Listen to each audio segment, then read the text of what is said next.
So this time, let us try to make this program work. So when we input numbers here, it should display the result in this text box. So let's recall, the name of this text box is num1, as we have declared here in the code. The name of this text box is num2, as we have declared here. And the name of this text box is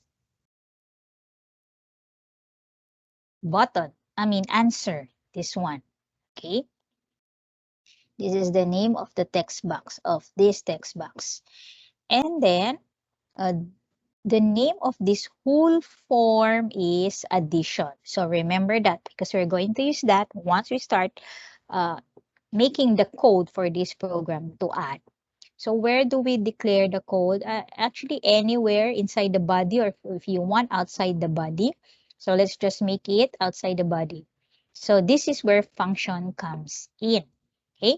So we have here again the script, opening script and closing script, so that this will become interactive. This will compute. And then let's create a function and name it calculate.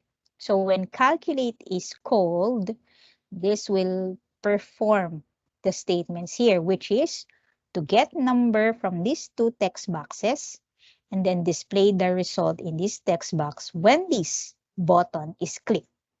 So how are we going to do that? I have here already the code. Let me just explain to you how it works. So we have here var a. This will contain the first number that the user will input. Then we have here parse float.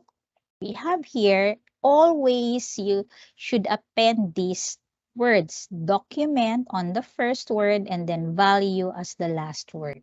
So it's always the syntax document, referring to this HTML document, and then the value that will be placed inside the text box. Okay, so we have here, it says here, A should get the value from this document from the form addition. And where is that form addition here? Because the name of this form is addition. We name it as addition.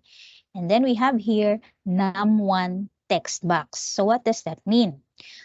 The first number will get, the variable a will get the first number from form addition exactly from the text box which has a name of num1. Okay, so whatever is inputted here will be placed in variable a. Remember that the second word refers to the form name and the third word refers to the form element. Okay, so it means that variable a will get the value from form addition exactly from form num1 text box. And where is the num1 text box? This one. Okay, and then for the second value, we have here var b, okay, will get the value from form addition. This is form addition because you can have many forms as you want if you want to. And exactly from the text box, which has a name of num2. And this is the text box. This one has a name of num2. That's why naming form and form elements are very important because you'll use it for coding. Okay.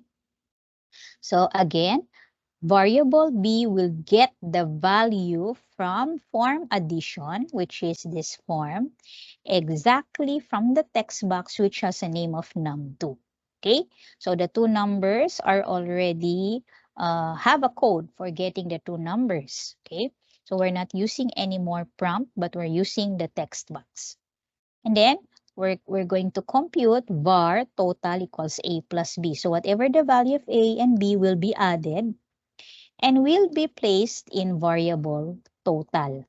Okay, so as you notice, we did not use any more parse float because during the inputting of the numbers, we already used parse float. Why do we need to use parse float? Because by default, when you input anything here, it's considered as text. And if it's text, it will not compute anything. So we have to convert it to numeric value. That's why we made use of parse float. Okay, so We have here to get the sum, you have a plus b, whatever the value of a and b's are, will be added and be placed in variable total. Now, to display the result, again, we make use of document on the first as the first word or parameter, and the last parameter is value. And then where are we going to display the result? In form addition, again, in this form exactly. And then which text box? From the sum text box. Remember that the name of this text box is sum. We name it as sum here. Okay? And then equals total. So whatever the value of this, so whatever value will be derived from this, will be displayed in the text box sum under form addition. Okay? So let's save. And then let's try if it works. So we have here 5, say for example, 2 in here. And this should compute for this, and answer should be 7 when I click compute. Oops, it did not compute. Why do you think this does not compute? What is missing in our program? Yes, we created the function, but we did not call the function. So where are we going to call the function? Which form elements are we going to call the function? From this text box, this text box, or this button? Okay, so we're going to use this button, okay, to call function calculate, because it should be that when this button is clicked, this should compute for the sum. Okay, so in here we have here input type button, okay, name, of course, answer, and then value equals compute. We will try adding an event, and the event that we're going to use is on click. As I've mentioned in the lesson, or in the PowerPoint, in this lesson, there are different kinds of events.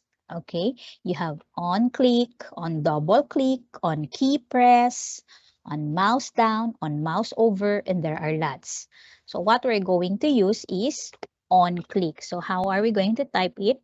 We use on and then click. Okay, so on click, meaning when this button is clicked, that's the event. What will happen? What will be the action? Equals, then let's call for function calculate. Okay, let's check if that's really the name of the function. Okay, so the name of the function is calculate, all small letters. Okay, so I'll call function calculate here. And how do you call it? Single quote, calculate, because it's all small letters when we declared in the function, close, and then open and close parentheses, and then close double quote, single quote. Okay, so when this button is clicked, it will call function calculate. And where is function calculate? Here. Okay, so we made use of function, we made use of form and form elements, and we made use of event, which is on click. So let's save, file save, then let's refresh. So we have 5 and 2. Let's see if it will compute. There you go. It already computes. Okay? Because we already called function calculate. And where did we declare it? Here. Okay? So I hope you learn from this, and hopefully you can do the different operations this time using forms, functions, and events.